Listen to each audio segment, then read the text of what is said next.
The thing that is most shocking to me and, is most shocking to the students who I'm teaching to teach sex ed at schools is just those, the statistics around the violence and its effects in Australia. So most strikingly, that one woman, on average a week in Australia is killed by a current or former partner.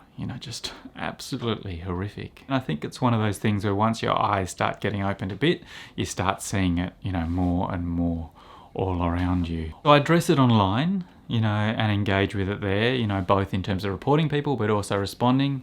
It's tricky in that space because you don't want to feed the trolls, but I'm kind of very clear in my opinions and perspectives, and I'm also very clear in naming things as a kind of space, as a public voice where I can do that and be much safer than, a number of female colleagues. I was at a conference in America, and one of the kind of biggest names in my field was in an audience for a young woman presenting and just went off at her in a really horrible way that he's incredibly unlikely to have done to a man. So afterwards, I went up and spoke with him because no one was, and I was like, well, this is the space to do it.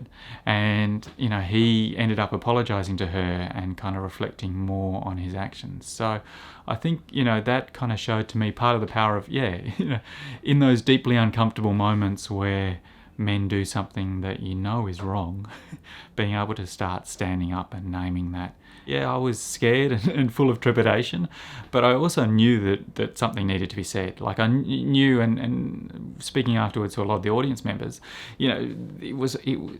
people were deeply aware that something wrong was happening and no one else was speaking, and I kind of knew that I had to.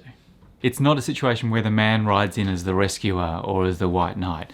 It's about recognising your privilege and engaging with that, and also being accountable to women. And so I had some conversations afterwards about that, and I got feedback that what I'd done was good in that situation. But, in lots of other situations, it's important first to listen and ask and see what is to be done. I think it's also fine to be able to maybe make some mistakes in that. The important thing is to be engaging and accountable and to be able to continue reflecting and learning. There's a number of different steps for men to do.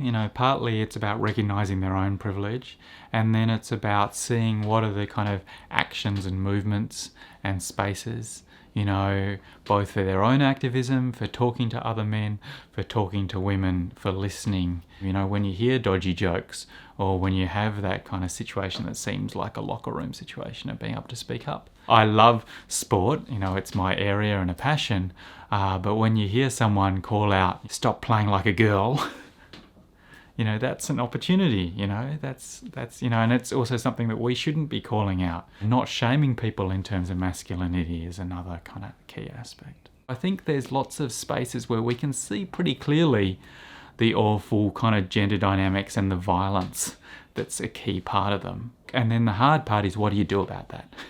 And starting engaging in terms of where you are in yourself, where those people are around you. And not hectoring the other people necessarily, but starting to say, well, how do we get change?